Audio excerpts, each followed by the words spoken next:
not? Is this restricted to, are these processes really only operating at the levels of protoctis and prokaryotes and so on? Are these only working at rather considerably smaller levels of biological organization or not? And the reason I gave you the squid bacterial symbiotic example is because that sort of cohabitation that ends up being then pretty fundamental to the kinds of ecology, the kinds of niches that can be occupied by that association, the capacities of the organism, really fundamentally affected there in a way that surely would be subject to selection, that one could begin to think and perhaps even deal to some degree empirically with ecological developmental questions as evolutionary emergent organization questions. These are at the very, these are emergent research practices, but I think that the tools are beginning to be available for asking questions that simply couldn't be asked other than speculatively until now. But that one begins to be able to do something with things like this. Hi. A little. Yeah. Two questions, very brief. I wonder if you'd comment on the relationship. I wonder if you'd comment on the relationship between the whole notion of the pure breed and sort of the mongrel, the non-pure breed.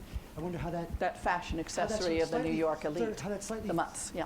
How that slightly Third Reich quality, with all the talk about breeding, sort of intersects with the issues about nature culture that you're sort of most interested in. And then the second question is, I'll put my bad cross back on. Go ahead. I'll let you, No, we're turning this. Never mind. Well, that's an important question. Eugenics and breeding, the improvement of the germ, the improvement of the stock. Okay? And there is absolutely no question that dogs, as other organisms such as cattle and sheep and chickens and so forth and so on, are subject to eugenic practices and eugenic discourses in a way that has become at the very least a source of anxiety when applied to people, though alas, it wasn't so much a source of anxiety in the recent past. Now, one of the, several things.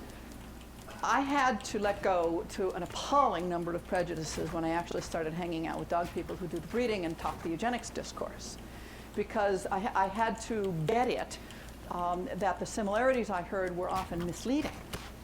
And that eugenic discourse in dog land, while sometimes like what it is in human land, is often doing different work both materially and culturally, and that I had better start paying attention to the actual idiom of real live dog people and not assuming I knew in advance what eugenic discourse was doing.